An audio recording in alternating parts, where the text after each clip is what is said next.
Hello everyone, in this video हम लोग most important topics for BPSC देखने जा रहे हैं, जो कि आपके 17th बीपीएससी प्रीलिम्स के लिए काफ़ी यूज़फुल होगा। ठीक है, ये हम लोग बीपीएससी का जो मोस्ट रिपीटेड टॉपिक्स या फिर मोस्ट रिपीटेड थीम्स जो है उसको हम लोग देखने जा रहे हैं। अगर हम लोग पिछले साल की कुछ ट्रेंड एनालिसिस को देखें कि बीपीएससी ने किस सब्जेक्ट से कितने सारे क्वेश्चंस पूछे हैं, तो ये हम लोग को दिखेगा कि बीपीएससी ने हिस्ट्री से लगभग 26 क्वेश्चन, 69th बीपीएससी में 68 बीपीएससी में 29 क्वेश्चन, 67th बीपीएससी में 24 क्वेश्चन, 66 बीपीएससी में 23 क्वेश्चन, और एवरेज की बात करें तो हर साल 15 से 20 क्वेश्चन ये पूछता है। ओके, वहीं अगर हम लोग पॉलिटी की बात करें तो पॉलिटी में 69th में इसने 13 क्वेश्चन, 68 में 9 क्वेश्चन, 67 में 13 क्वेश्चन, 66 में 16 क्वेश्चन, और एवरेज ओवरऑल एवरेज 8 से 12 क्वेश्चन्स ये पूछता ही है। फिर इकोनॉमिक्स की अगर हम लोग देखते हैं, जिसका पिछले साल से कुछ वेटेज ज़्यादा रहा है, तो पिछले साल इसने 13 क्वेश्चन, 68वीं बीपीएससी में 10 क्वेश्चन, 67th बीपीएससी में 8 क्वेश्चन, 66 बीपीएससी में 12 क्वेश्चन, और ओवरऑल एवरेज की बात करें तो 8 से 12 क्वेश्चन इसकी हर साल पूछता ही है। फिर एक इम्पॉर्टेंट टॉपिक जियोग्राफी और एनवायरनमेंट, इसने 69th बीपीएससी में 15 क्वेश्चन, 68 बीपीएससी में 13 क्वेश्चन, 67 बीपीएससी में 11 क्वेश्चन, 66 बीपीएससी में 16 क्वेश्चन पूछा था। ओवरऑल देखा जाए तो 10 से 15 क्वेश्चन ये पूछता है। फिर इम्पॉर्टेंट टॉपिक्स में से एक आ जाता है हमारा साइंस। इससे हर साल लगभग 20 से 25 क्वेश्चन, मैक्सिमम 30 क्वेश्चन गए हैं। ठीक है, जिस तरीके से आप देख सकते हो कि 68वें और 67वीं में कैसे इसने 30 क्वेश्चन पूछा था। फिर वहीं एक बिहार इम्पोर्टेंट आता है, जिसके जो कि ये भी एक इम्पॉर्टेंट होता है, और ओवरऑल देखें तो 20-25 और कभी कभी मैक्सिमम 30 क्वेश्चंस भी इससे पूछे जाते हैं। जैसे कि आप लोग देख सकते हो 67 बीपीएससी में इसने 32 क्वेश्चन पूछा था, वहीं 66 में इसने 28 क्वेश्चन, 68 में 25 क्वेश्चन और 69 में 18 क्वेश्चन पूछा था। तो अगर हम लोग देखें तो आपका साइंस, बिहार स्पेशल, हिस्ट्री, ये सब आपके पॉलिटी, इकोनॉमिक्स, ये आपके मोस्ट इम्पॉर्टेंट टॉपिक्स हो जाते हैं। ठीक है, अगर हम लोग वहीं हिस्ट्री की बात करें तो हिस्ट्री का सिलेबस अपने आप में एक वास्ट सिलेबस है। ठीक है, और बीपीएससी जो है, स्पेशली बीपीएससी इन सारे टॉपिक्स से क्वेश्चंस नहीं पूछती है। तो हम लोग सिर्फ उसी टॉपिक्स को देखेंगे कि जिसमें जो बीपीएससी की फेवरेट टॉपिक्स है, जिससे बीपीएससी हर साल क्वेश्चंस पूछ रही है। ठीक है, साथ ही साथ मोस्ट रिपीटेड हो, कि ये टॉपिक्स जो है ना वो आपके मोस्ट रिपीटेड है। ओके, तो इससे हर साल संभावना रहता है कि आपको क्वेश्चन पूछ जाएगा। जैसे कि आपका एक इम्पॉर्टेंट टॉपिक हो जाता है इंडस वैली सिविलाइजेशन। ठीक है, यहाँ से आपकी बीपीएससी लगभग क्वेश्चन पूछती है। फिर वैदिक एज है आपका, उसके बाद फिर हम महाजनपद। ठीक है, उसके बाद है मगध किंगडम्स। ठीक है, फिर देखिए बीपीएससी का मोस्ट इम्पॉर्टेंट टॉपिक्स में से एक आ जाता है जिसका नाम है बुद्धिज्म और जैनिज्म। ये आपके 2-3 क्वेश्चन इसके साथ हर साल आपका इससे रहता ही रहता है। ठीक है, बुद्धिज्म और जैनिज्म से कई बार तो 5-5 क्वेश्चन इन दो टॉपिक से दिखे गए हैं। ठीक है, तो ये आपका मोस्ट इम्पॉर्टेंट टॉपिक हो जाता है एंशिएंट हिस्ट्री का। वहीं फिर बात करें कि मिडिवल इंडिया में, तो बीपीएससी में मिडिवल इंडिया का उतना वेटेज रहता नहीं है। फिर भी अगर आप सल्तनत पीरियड, मुगल्स आप देख लेते हैं तो आपके ये आप थ्रोली भी देखते हो ऊपर ना, तो आपके क्वेश्चंस यहाँ से इजीली बन जाते हैं। मेनली आपको यहाँ पर सोशियो कल्चर एस्पेक्ट से देखना है कि उस समय का सोसाइटी कैसा था, उस समय का कल्चर कैसा था, उस समय जो एडमिनिस्ट्रेशन कैसा चलता था। जैसे कि बहुत सारे लैंड रेवेन्यू के बारे में आप सुनते होंगे, बहुत सारे टैक्स के बारे में सुनते होंगे, जैसे इजरा टैक्स था, पर्दा प्रथा था, साथ ही साथ पिलग्रिम टैक्स बहुत सारा था। तो इन सब चीज़ों के बारे में आपको पता रखना है। ओके, मिडिवल में। फिर वहीं पे मॉडर्न इंडिया आते हैं, तो मेजरली आपका हिस्ट्री का जो मेन पार्ट आता है वो मॉडर्न इंडिया से आता है, जहाँ से आपको लगभग हर साल 8 से 10 क्वेश्चंस आपको देखने को मिलेंगे। ओके, तो यहाँ से अगर मॉडर्न इंडिया से आपको 8 से 10 क्वेश्चन मिलेंगे, तो सबसे पहले उसमें से एक इम्पॉर्टेंट टॉपिक हो जाता है अराइवल ऑफ यूरोप। ठीक है, कि यूरोपियंस का जो अराइवल्स हुआ वो आपको देखना है। फिर ईस्ट इंडिया कंपनी की, कौन सी ईस्ट इंडिया कंपनी पहले आई, कौन सी बाद में आई, किसने कहाँ पे अपना ट्रेडिंग फैक्ट्री स्टेबलाइज किया। ठीक है, फिर हम लोग देखेंगे ब्रिटिशर्स के बारे में। ब्रिटिशर्स जो है वो हमारा मोस्ट इम्पॉर्टेंट हो जाता है, क्योंकि ब्रिटिशर्स ने हम लोग को सबसे ज़्यादा इन्फ्लुएंस किया, तो उनकी क्या क्या पॉलिसीज़ थी, वो कैसे एडमिनिस्ट्रेशन कर रहे थे, उनका कैसा लैंड सेटलमेंट था, बहुत सारा एक्ट था, जैसे कि ज़मींदारी हम लोग सुनते होंगे, परमानेंट सेटलमेंट, महलबारी, ये सब के बारे में हम लोगों ने सुना है, हम लोग को वो देखना होगा जहाँ से क्वेश्चन आते हैं। और मेजरली क्वेश्चंस जो आपका one of the most important topic हो जाता है वो आपका ये फ्रीडम स्ट्रगल हो जाता है। यहाँ से हर साल 1 से 3 क्वेश्चंस आपको दिखेंगे, इमरजेंस ऑफ गांधी से 1 से 3 क्वेश्चंस आपको दिखेंगे, और नेशनल मूवमेंट से आपको 4 से 5 क्वेश्चंस आपको दिखेंगे, ठीक है। अगर मैं बात करूँ फ्रीडम स्ट्रगल की, तो 1857 से लेके 1947 तक का, 1857 से लेके 1947 तक का आपको जितने भी फ्रीडम स्ट्रगल हुए हैं सबको आपको देखना है। फिर गांधी जी के बारे में, गांधी जी के द्वारा, यानी कि गांधी जी की लाइफ साइकिल, गांधी जी के द्वारा क्या क्या काम किया गया उसको देखना है आपको, ठीक है। फिर इंडियन नेशनल मूवमेंट, जैसे कि हम लोग जानते हैं चंपारण सत्याग्रह है, बहुत सा ऐसा मूवमेंट्स है जो कि इंडिया का नेशनल मूवमेंट था, जो कि मास मूवमेंट था। मास मूवमेंट का मतलब होता है कि दोस्तों जो पूरे वर्ल्ड वाइड, मतलब पूरा पैन इंडिया में फैला हुआ था। पैन इंडिया का मतलब पूरे ओवर इंडिया, किसी एक पार्टिकुलर रीजन से रिलेटेड नहीं था, ठीक है। तो उस टाइप के मूवमेंट्स को हम लोग देखेंगे जो कि इंडिया का नेशनलिज्म में हेल्पफुल करता है, जो कि हमको फ्रीडम दिलाने, यानी कि 1947 में फ्रीडम दिलाने में हेल्प करता है। तो उन सारे एक्ट्स को हम लोग को देखना है। साथ ही मेजरली यहाँ पर से फ्रीडम स्ट्रगल और नेशनल मूवमेंट से बहुत सारे लीडर्स निकल के आएंगे, जैसे कि हमारा सुभाष चंद्र बोस, ठीक है, उसके बाद भगत सिंह। तो इन सब के बारे में हमको थोड़ी थोड़ी आइडिया रखनी है, ठीक है। देखिए दोस्तों, मेनली जो क्वेश्चन होता है ना आपका, वो थ्योरी बेस्ड होता है, तो आपको ज़्यादा फैक्ट्स रटने की आवश्यकता नहीं है, ठीक है। मेनली आप थ्योरी पोर्शन पे ध्यान दें। अगर आपने थ्योरी रटा है, सॉरी दोस्तों, अगर आपने थ्योरी अच्छे से समझ के रखी है तो आप फैक्ट्स इजीली बना सकते हो, ठीक है, क्योंकि फैक्ट्स रटने से एग्ज़ाम आपका नहीं निकलेगा, ठीक।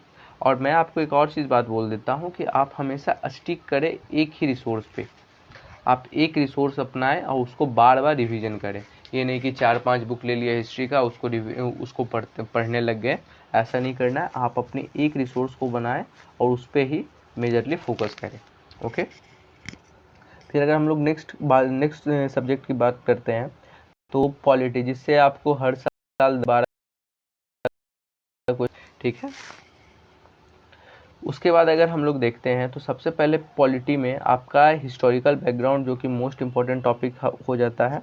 यहाँ से हर साल आपको 2-3 क्वेश्चंस तो आपको दिखेंगे ही, ठीक है। जैसे कि आपके काफ़ी सारे इसमें एक्ट्स होते हैं, रेगुलेटिंग एक्ट 1773 का,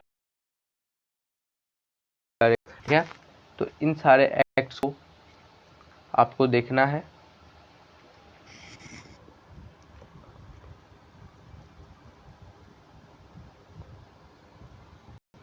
सॉरी दोस्तों, तो ये जो हमारा इम्पोर्टेंट हो जाता है हिस्टोरिकल बैकग्राउंड, ओके। तो इस टॉपिक को भी आपको एक अच्छे तरीके से देखना है। फिर दूसरा आ जाता है कि सेलिएंट फीचर। जो सेलिएंट फीचर होता है, जैसे कि इंडिया की पॉलिटी कैसी है, इंडिया में किस टाइप का सिटीजनशिप है, इंडिया किस टाइप का गवर्नमेंट फॉर्म करता है, तो ये सब आपको देखना है। फिर एक इम्पॉर्टेंट आ जाता है प्रीएम्बल से भी 1-2 क्वेश्चन आपको दिख जाएंगे। यहाँ पर से आपके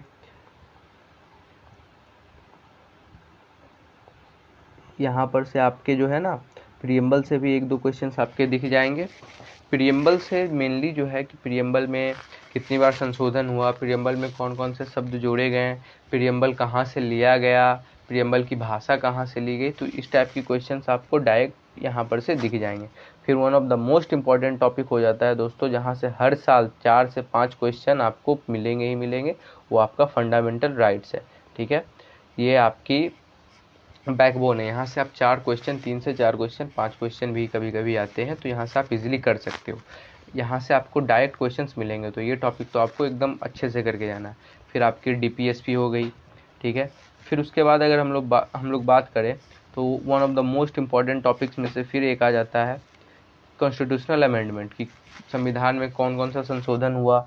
और जैसे कि आपको मेजरली बहुत सारे संशोधन याद रखने होंगे, जैसे कि 42वां संविधान संशोधन, 44वां संविधान संशोधन, 72वां संविधान संशोधन, ऐसे बहुत सारे जो संविधान संशोधन है जो कि इंडिया की पॉलिटी को फॉर्म करने के लिए रिस्पॉन्सिबल हुए, उन्हें हम लोग को याद रखना होगा। ठीक है, मैं जल्द ही सारे इम्पोर्टेंट अमेंडमेंट की एक वीडियो ला रहा हूँ, तो स्टे ट्यून्ड। ओके, उसके बाद अब हम लोग को देखना होगा कि नेक्स्ट टॉपिक होगा हमारा सिस्टम ऑफ गवर्नमेंट की। हमारा सिस्टम ऑफ गवर्नमेंट कैसा है, पार्लियामेंट सिस्टम के फीचर्स क्या क्या होते हैं, फिर सेंटर और स्टेट का रिलेशन कैसा है, फिर इंटर स्टेट का रिलेशन कैसा है, ठीक है, दो राज्यों के बीच का रिलेशन कैसा है, केंद्र और राज्य के बीच का रिलेशन कैसा है, पार्लियामेंट सिस्टम देखना है हमको। फिर एक इम्पॉर्टेंट टॉपिक हमारा दोस्तों, जो कि इससे भी 1 से 2 क्वेश्चन तो आपके रहेंगे ही रहेंगे, वो है हमारे इमरजेंसी प्रोविजंस। ठीक है, ये आपके रहते हैं, ये सब जो है ना मोस्ट इम्पॉर्टेंट टॉपिक के लिस्ट में है, जो कि हर बार इससे क्वेश्चन रिपीट होता ही होता है। ठीक है, तो ये आपको देखना ही है। फिर अगर हम लोग सेंट्रल गवर्नमेंट की बात करें तो उसमें आपके प्रेसिडेंट बहुत इंपॉर्टेंट हो जाता है, प्राइम मिनिस्टर इंपॉर्टेंट हो जाता है। ठीक है, फिर अगर हम लोग सुप्रीम कोर्ट की बात करें तो सुप्रीम कोर्ट से रिलेटेड आप आर्टिकल्स देख सकते हो। ठीक है, सुप्रीम कोर्ट का वर्डिक्ट देख सकते हो, बहुत सारा जो होता है। उसके बाद फिर जुडिशियल रिव्यू भी एक इम्पॉर्टेंट टॉपिक हो जाता है दोस्तों। उसके बाद अगर हम लोग नेक्स्ट टॉपिक की बात करें तो हमारा इम्पॉर्टेंट टॉपिक हो जाता है पार्लियामेंट। ठीक है, पार्लियामेंट में लोकसभा, राज्यसभा कि किस तरीके से लोकसभा संचालन करती है, किस तरीके से राज्यसभा संचालन करती है, किस तरीके से कोई भी लोकसभा में पास होता है, किस तरीके से कोई भी राज्यसभा में पास होता है, ये सब हमको देखना होगा। ठीक है, उसके बाद अगर हम लोग स्टेट गवर्नमेंट की बात करते हैं तो स्टेट गवर्नमेंट हम लोग को गवर्नर के पास किस किस प्रकार की शक्ति है वो देखना होगा, हाई कोर्ट्स के पास किस प्रकार की शक्ति है ये देखना होगा, और ट्रिब्यूनल्स दोस्तों की एक स्पेशली टॉपिक होता है, ये हम लोग सेपरेट वीडियो में कवर करेंगे। ठीक है, फिर हम लोग देखेंगे पंचायती राज, यहाँ से भी बहुत सारे क्वेश्चंस आपको मिल जाएंगे, यहाँ से भी हर साल लगभग 1 साल छोड़ के 2 साल 1 से 2 क्वेश्चन आपको यहाँ से मिलते हैं। ठीक है, फिर अगर हम लोग मिसलेनियस में कुछ बात करें दोस्तों, तो उससे जैसे कि आपका इलेक्शन कमीशन हो गया, आपका फाइनेंस कमीशन हो गया। ठीक है, ये सब आपके इम्पोर्टेंट टॉपिक्स हो जाते हैं। ठीक है, उसके बाद सम अदर कमीशंस हो गए, जैसे SC/ST कमीशंस हो गया, कैग हो गया, आपका अटॉर्नी जनरल हो गया, तो ये सब आपके इम्पोर्टेंट टॉपिक हो जाते हैं। फिर नीति आयोग हो गई। ठीक है, तो यहाँ से इम्पोर्टेंट हो जाती है। और one of the most important topic ये भी हो जाता है दोस्तों, पॉलिटिकल पार्टी, इसको आप लोग करके जाइएगा, क्योंकि यहाँ से डायरेक्ट क्वेश्चंस बनते हैं कि किस पार्टी से कौन से पर्सन रिलेटेड है, किस पार्टी का गठन कब हुआ था, किस पार्टी का गठन किस लिए हुआ था, तो यहाँ से आपको डायरेक्ट क्वेश्चंस मिल जाते हैं, जो कि BPSC का मोस्ट फेवरेट टॉपिक है। ओके, तो आई होप पॉलिटी के ये सारे आपके टॉपिक्स थे। उसके बाद हम लोग नेक्स्ट टॉपिक इकोनॉमिक्स की बात करते हैं। तो इकोनॉमिक्स में तो सबसे पहले आपको की कॉन्सेप्ट यानी कि बेसिक कॉन्सेप्ट्स, जो GDP क्या होता है, GNP क्या होता है, पर्सनल इनकम क्या होती है, इन्फ्लेशन क्या होता है, तो ये सब आपको याद रखनी होगी। ठीक है, और क्योंकि डिफिनीशन से भी कई बार डायरेक्ट क्वेश्चंस आ जाते हैं। और फिर अगर हम लोग बात करें तो एक इम्पॉर्टेंट टॉपिक होता है हमारा इन्फ्लेशन। ठीक है, उसके बाद इन्फ्लेशन से भी काफ़ी ज़्यादा क्वेश्चंस आते हैं, हर साल 1 से 2 क्वेश्चन आपको इन्फ्लेशन से देखने को मिलेगा। ठीक है, उसके बाद अगर हम लोग बात करें तो BPSC हो, UPSC हो, या फिर कोई भी स्टेट PCS हो, उसके ये 4-5 टॉपिक जो होते हैं ना, बहुत उसके फेवरेट टॉपिक्स में से एक है। ठीक है, ये 4-5 टॉपिक, इन्फ्लेशन हो गया, मनी एंड बैंकिंग हो गया, मॉनेटरी पॉलिसी हो गया, फिस्कल पॉलिसी हो गया, इससे हर साल इन 4-5 टॉपिक से हर साल वो 5 से 7 क्वेश्चन आपको पूछता है। उसमें से आपका मनी एंड बैंकिंग उसका एक फेवरेट है, मॉनेटरी पॉलिसी उसका फेवरेट है, फिस्कल पॉलिसी बहुत ज़्यादा फेवरेट है। ठीक है, मॉनेटरी पॉलिसी में आपको मनी एंड बैंकिंग, आपको RBI के बारे में पढ़ना है, बैंक्स के बारे में पढ़ना है, फिर मनी सप्लाई कैसे होती है, उसके मेजर्स क्या क्या होते हैं।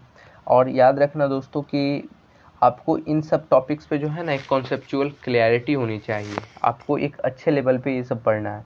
ये आपको मॉनेटरी पॉलिसी कमेटी क्या है, CRR क्या है, SLR क्या है, RRR क्या है, MSF क्या होता है, ये सब पढ़ना है आपको। इन सब में कॉन्सेप्चुअल क्लैरिटी होनी चाहिए, कि जैसे कि अगर मैं थोड़ी समझाने की कोशिश करूँ कि अगर कोई कंट्री का FFI अगर आउटफ्लो हो गया तो उसका इम्पैक्ट कंट्री के मनी सप्लाई पे क्या पड़ेगा, अगर किसी कंपनी की जीडीपी अगर डाउन हो गई तो उसका इफेक्ट मनी सप्लाई पे क्या पड़ेगा, उसका इफेक्ट इन्फ्लेशन पे क्या पड़ेगा। तो इस टाइप के क्वेश्चंस काफ़ी देखने को मिलते हैं, तो आप भी prepare for this types of questions. तो आपको इस पे एक कॉन्सेप्चुअल क्लैरिटी के साथ आपको पढ़ना है ये टॉपिक को, ओके।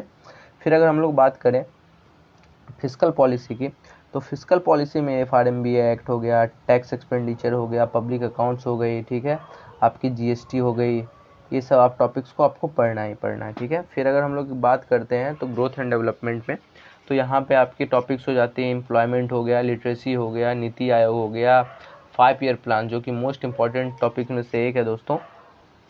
आपको ये तो करना ही करना है, यहाँ से तो हर साल आपके 2 से 3 क्वेश्चंस आपके रहेंगे ही रहेंगे, ओके। 2 से 3 क्वेश्चंस तो आपके यहाँ से रहते ही रहते हैं। फिर आपकी पॉवर्टी हो गई, एचडीआई हो गया, ग्रीन जीडीपी आपका एक न्यू टर्म है, ये भी आपको देखना है। और दोस्तों आजकल जो है ना रिसोर्स से बहुत ज़्यादा क्वेश्चंस आ रहे हैं, क्योंकि 2 से 3 क्वेश्चन आपको इससे भी आ रहा है कि कौन सा रिसोर्स कहाँ पाया जाता है, कौन सा रिसोर्स के ओर क्या होते हैं, कौन से मिनरल्स जो हैं, कौन सा कोई भी कंट्री कौन सा ज़्यादा रिसोर्स प्रोड्यूस कर रहा है, कौन सा रिसोर्स कोई कंट्री कंज्यूम कर रहा है। तो यहाँ से भी काफ़ी ज़्यादा आपके क्वेश्चंस बनते हैं।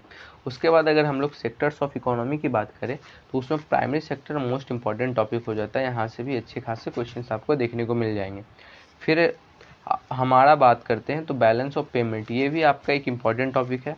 उसके बाद आप देखें वर्ल्ड इकोनॉमी, तो वर्ल्ड इकोनॉमी में WTO हो गया आपका, और या फिर इम्पोर्टेंट ऑर्गेनाइजेशंस हो गए जैसे कि यूनिसेफ हो गया, यूएन हो गया। तो ये सब सारे ऑर्गेनाइजेशन अगर करंट अफेयर से रिलेटेड है ना, तो आप इसे देख लेना, ठीक है। ILO हो गया, तो ये सारे ऑर्गेनाइजेशन से भी कभी डायरेक्ट क्वेश्चंस आ जाते हैं। फिर एक आता है टॉपिक मार्केट्स ऑफ इकोनॉमी, जो कि लगभग काफ़ी ज़्यादा पॉपुलर टॉपिक है। इसमें 2-3 टाइप के मार्केट्स होते हैं, एक फाइनेंशियल मार्केट होता है, एक मनी मार्केट होता है, कैपिटल मार्केट होता है। तो ये सब चीज़ आपको पता होनी चाहिए कि कौन कौन सा मार्केट्स होता है, उसके अंदर क्या होता है, कौन कौन से बॉन्ड्स होते हैं। तो यहाँ से भी काफ़ी क्वेश्चंस आपको दिखने को मिल जाएंगे। और वहीं दोस्तों अगर मैं बात करूँ तो यहाँ पे फिस्कल पॉलिसी में एक पब्लिक अकाउंट्स होता है, उसमें हम लोग को कैपिटल अकाउंट, करेंट अकाउंट, यहाँ से भी आपके क्वेश्चंस काफ़ी देखने को मिलते हैं, ठीक है। तो ये था इकोनॉमिक्स के। अगर हम लोग आगे बढ़े तो जियोग्राफी एंड एनवायरनमेंट, अगर जियोग्राफी की बात करते हैं हम सबसे पहले, तो देखिए जियोग्राफी भी एक बहुत बड़ा टॉपिक है अपने आप में। तो लेकिन मेजरली जो क्वेश्चंस पूछे जाते हैं वो आपके बेसिक कॉन्सेप्ट से पूछे जाते हैं, जो कि थ्योरी हो गया आपका, इवोल्यूशन ऑफ अर्थ हो गया, लॉन्गिट्यूड, लैटिट्यूड्स, ये सब की आपकी बेसिक जानकारी आपको होनी चाहिए। जैसे कि लॉन्गिट्यूड क्या हुआ, लैटिट्यूड क्या हुआ, समर सॉलिस्टिस क्या होता है, इक्विनॉक्स क्या होता है, तो ये सब की जानकारी आपको होनी चाहिए, ठीक है। फिर जियोमॉर्फोलॉजी में बात करें तो interior of earth one of the most important topic हो जाता है। वोल्केनो कैसे होते हैं, वोल्केनो कैसे इरप्ट होते हैं, वोल्केनो का टाइप्स क्या क्या हैं, और कौन से वोल्केनो कहाँ हैं। अगर आप थोड़ा सा स्टैटिक का पार्ट में अगर इसको आप कवर कर लेते हैं ना, तो यहाँ से भी काफ़ी क्वेश्चंस आपको देखने को मिल जाएंगे। उसके बाद अर्थक्वेक्स कि अर्थक्वेक कैसे आता है, उसके वेव्स के बारे में, P वेव होते हैं, S वेव्स होते हैं, L वेव्स होते हैं, तो आप इन सब के बारे में आपको जानना होगा, ठीक है, अर्थक्वेक्स। फिर अगर क्लाइमेटोलॉजी के बारे में बात करें तो हम लोग का क्लाइमेट जो है आपका इंडियन क्लाइमेट के बारे में जानना है, मेजरली मॉनसून के बारे में हम लोग इसके बारे में पढ़ेंगे, ठीक है। फिर साइक्लोन्स के बारे में हम लोग को पढ़ना है। फिर ओशनियोग्राफी में हम लोग जेट स्ट्रीम्स, ला नीना, एल नीनो, इन सब के बारे में पढ़ेंगे। कौन से करेंट्स हॉट हैं, कौन सा करेंट कोल्ड है, ये सब के बारे में हम लोग पढ़ेंगे, ठीक है। उसी के बाद अगर हम लोग देखते हैं इंडियन ज्योग्राफी की बात करें तो बीपीएससी का फेवरेट टॉपिक में से एक है आपका ड्रेनेज सिस्टम, जहां हर साल आपके 2 क्वेश्चंस तो आपको देखने को मिलेंगे ही। क्लाइमेट, इंडियन क्लाइमेट से भी मैंने यहाँ भी बताया था, वहाँ से भी आपको क्वेश्चंस अच्छे खासे दिखने को मिलते हैं, यहाँ भी आपको अच्छे खासे क्वेश्चंस दिखने को मिलेंगे। फिर एक इम्पॉर्टेंट टॉपिक आपका एग्रीकल्चर है, कि कौन सा क्रॉप के लिए कौन सी मिट्टी ज़रूरी होती है, कौन सा क्रॉप जो है खरीफ है, रबी है, या फिर ज़ैद है, ये आपको पता रखना होगा। कौन सी सॉइल कहाँ मिलती है, कौन सी सॉइल को इरिगेशन की ज़रूरत होती है, कौन सा सॉइल में न्यूट्रिएंट्स ज़्यादा होते हैं, मैग्नीशियम ज़्यादा होते हैं, तो ये सब आपको देखना होगा। फिर दोस्तों यहाँ पे आता है एक मिनरल्स। जैसे कि हम लोगों ने ज्योग्राफी में इकोनॉमिक्स में रिसोर्स वाला टॉपिक देखा था ना, सेम वही टॉपिक यहाँ पे आपको मिलेगा। इस वजह से यहाँ से भी क्वेश्चंस आपको काफ़ी देखने को मिल जाएंगे। ओके, कि कौन सा रिसोर्स आपको कहाँ पे ज़्यादा मिलता है, कौन से मिनरल्स किस ओर से बनते हैं, कौन सा एलिमेंट का ओर क्या है, तो इस टाइप के क्वेश्चंस आपको ज़्यादा देखने को मिल जाते हैं। फिर वहीं अगर हम लोग वर्ल्ड ज्योग्राफी की बात करें तो आप स्टेट्स देख सकते हैं कि कौन सा स्टेट दो वाटर बॉडीज़ को मिला रहा है। फिर रिलीफ्स देख सकते हैं, माउंटेन्स देखना है। फिर करंट अफेयर्स में आपको दोस्तों ज़्यादा जो प्लेसेस आपके हाईलाइटेड हैं, जो आपके करंट अफेयर्स में ज़्यादा न्यूज़ में है, उनको आपको देखना है। और मैप बेस्ड क्वेश्चन आपको देखना ही है। मैप बेस्ड क्वेश्चन के लिए मैं आपकी एक मैपिंग की सीरीज़ ला रहा हूँ, उस पर आप जुड़े रहिएगा। वो आप उससे आपका ज्योग्राफी के सारे मैपिंग का सीरीज़ उससे कवर हो जाएगा। फिर वहीं अगर बात करें हम लोग दोस्तों की अगर इन्वायरमेंट की, तो इन्वायरमेंट में अगर मैं बताऊँ तो आपको बेसिक कॉन्सेप्ट की सबकी डिफिनेशन, जैसे इकोसिस्टम क्या होता है, इकोटोन क्या होता है, इकोलॉजी क्या होती है, ये सब आपको पता होना चाहिए। यहाँ से भी डायरेक्ट क्वेश्चन आते हैं। फिर biodiversity, one of the most important topic. यहाँ से हर साल 2 से 4 क्वेश्चंस आपको मिलेंगे ही मिलेंगे। कौन सी स्पीसीज न्यूज़ में थी, कौन सा प्लांट्स कहाँ है, कौन सा नेशनल पार्क कहाँ पे है, कौन सा बायोडाइवर्सिटी हॉटस्पॉट कहाँ पे है, कौन सा नेशनल पार्क कहाँ पे है, तो ये सारे क्वेश्चंस आपको देखने को मिलते हैं।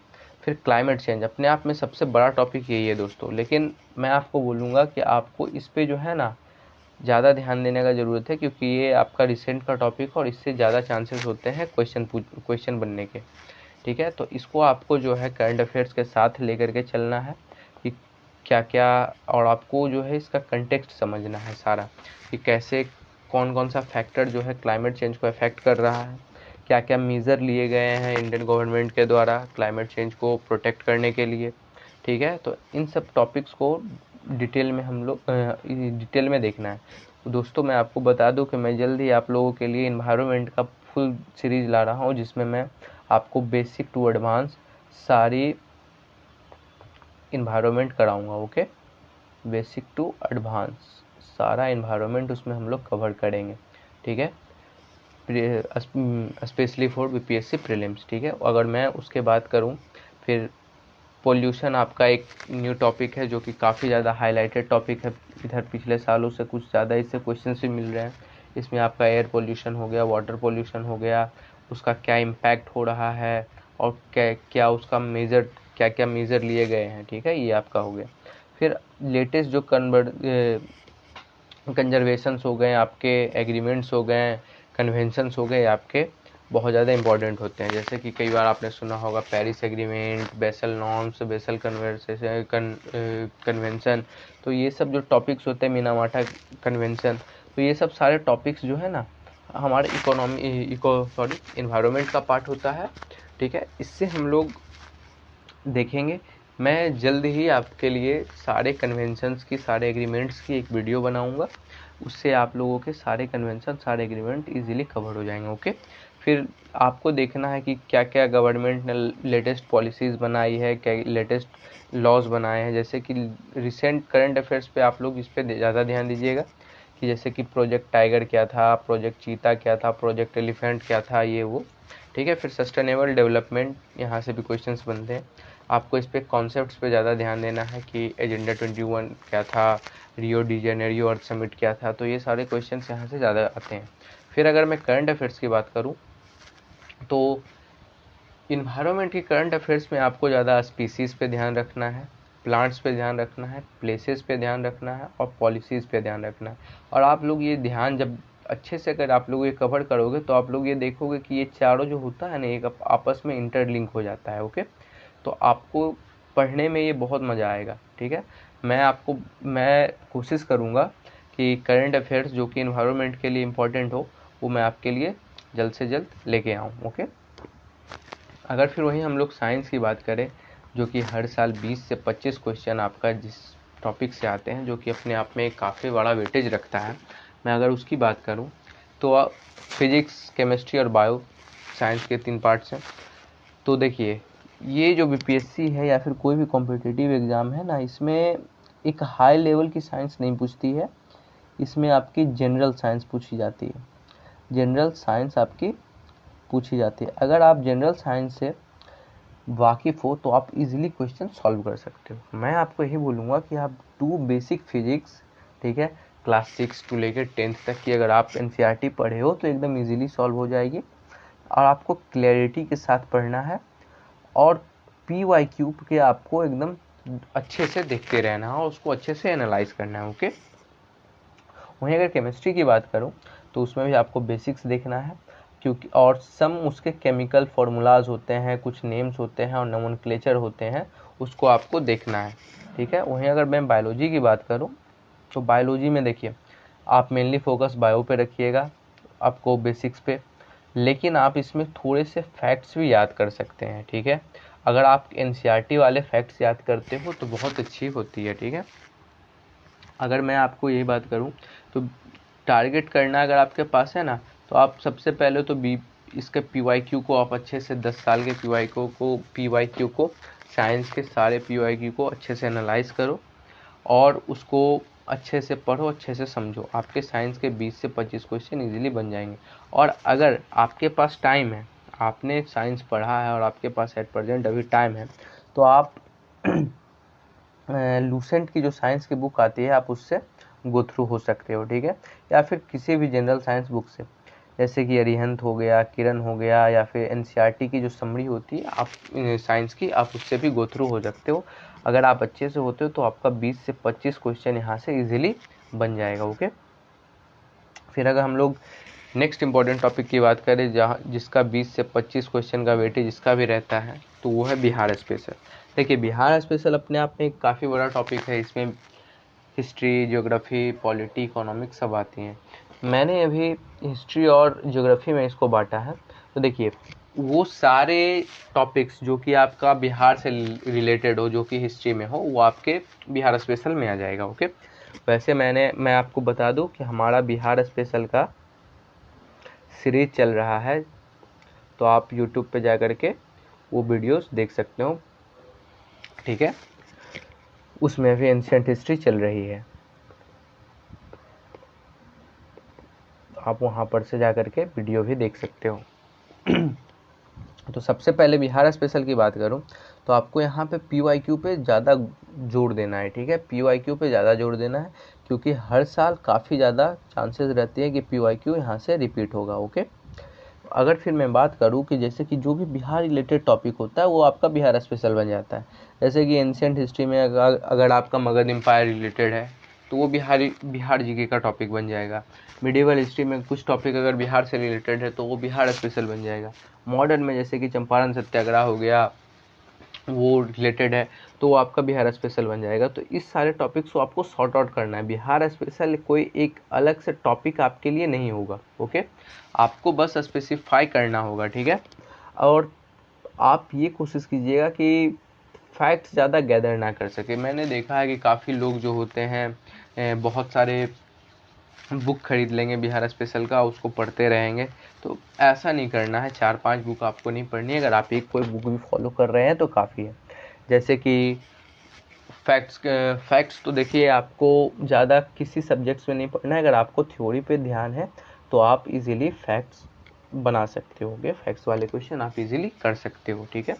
फिर अगर मैं यहाँ का एक कल्चर पर्सपेक्टिव से बात करूँ तो आपको बिहार की पेंटिंग्स, डांस, सॉन्ग्स, आर्टिस्ट, कौन से आर्टिस्ट डांस से रिलेटेड हैं, कौन से आर्टिस्ट सॉन्ग से रिलेटेड है, तो ये सब आपको रखना है, याद रखना है। ट्राइब्स, फिर या फिर और भी जो कौन कौन से ट्राइब किस रीजन में करते हैं, किस रीजन में रहते हैं, तो ये सब आपको पता रखना है, ठीक है। वहीं अगर मैं ज्योग्राफी की बात करूँ तो ज्योग्राफी में भी आपका एक काफ़ी बड़ा टॉपिक हो जाता है बिहार का। लेकिन अगर मैं बिहार ज्योग्राफी की बात करूं तो आपको ज्योग्राफी ऑफ बिहार आपको देखना है। इसकी भी लेक्चर आपको हमारे यूट्यूब चैनल पे मिल जाएगी। फिर बिहार का क्लाइमेट कैसा है वो देखना है, बिहार में कौन सी इंडस्ट्रीज़ कहाँ पे है वो देखना है, बिहार का ड्रेनेज सिस्टम जो कि मोस्ट इम्पॉर्टेंट टॉपिक आपका हो जाता है बीपीएससी के लिए, जिससे हर साल क्वेश्चंस काफ़ी ज़्यादा आपको देखने को मिलेंगे। ये आपका बहुत इंपॉर्टेंट टॉपिक है, ये आपको देखना है। नेशनल पार्क्स कौन से कहाँ पे वो आपको देखना है। आपको बिहार में कौन कौन सा लेक कहाँ पे वो देखना है, कौन कौन सा माउंटेन है वो देखना है, कौन कौन सा फॉल्स है वो देखना है। और इसमें भी मैं एक ही बात बोलूँगा कि आप फैक्ट्स पे ज़्यादा ध्यान मत दो, ओके। आपको बहुत सारे बुक्स में आपको शुरू के बहुत पेज में मिलेगा, first in Bihar, first in ये वो बहुत कुछ आपको मिलता है, तो उस पर आप ज़्यादा ध्यान मत दो। हाँ, थोड़ी सी जो बेसिक्स नॉलेज है वो आपको रहनी चाहिए। मैं ये बात आपको अभी भी बोल रहा हूँ कि बिना आप फैक्ट्स के एग्ज़ाम इजीली क्रैक कर सकते हो, लेकिन हाँ, फैक्ट्स पे आपको ज़्यादा जोर देना है नहीं। आपको जो मेन ज़्यादा जोर देना है वो है आपके थ्योरी पे, थ्योरेटिकल पार्ट्स पे आपको ज़्यादा जोर देना है, ठीक है। तो इस वजह से आप जो है फैक्ट्स को थोड़ा कम करो। और मैं अगर आपको कुछ बोलूँ तो कम से कम आप जितना PYQ सॉल्व कर सकते हो करो। जितना ज़्यादा PYQ सॉल्व करोगे और जितना ज़्यादा उसको एनालाइज करोगे आपके लिए बेनिफिशियल होगा, आपकी कॉन्सेप्चुअल क्लियरिटी होगी उसमें। उसके बाद जो है दूसरी बात कि आप जो है एक रिसोर्स पे हमेशा स्टिक रहो।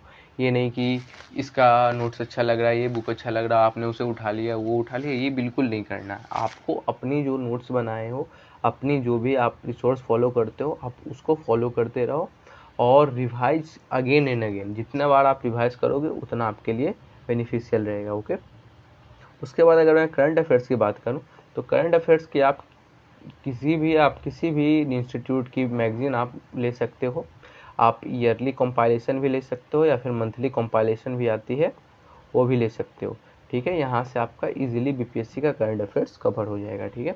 उसके बाद अगर हम बात करूँ तो आपको रिवीजन पे आप बहुत ज़्यादा देना है और ज़्यादा चीज़ों पढ़ने से बचना है। जितने टॉपिक्स आपके लिए इम्पोर्टेंट है आप बस वही पढ़ो, उसे बार बार पढ़ो, उसके क्वेश्चंस लगाओ, उसको एनालाइज करो। और अगर उसमें आपको अगर कुछ फैक्ट लगता है कि आपके लिए वो इम्पोर्टेंट है तो आप उसको बिल्कुल नोट डाउन करो, ठीक है।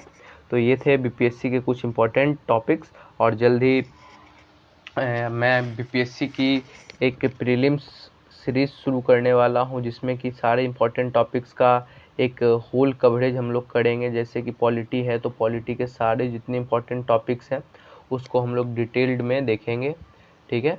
तो तब तक के लिए वेट। अगर वीडियो अच्छी लगी हो तो वीडियो को लाइक करें, चैनल को सब्सक्राइब करें और वीडियो को शेयर करें। Thank you.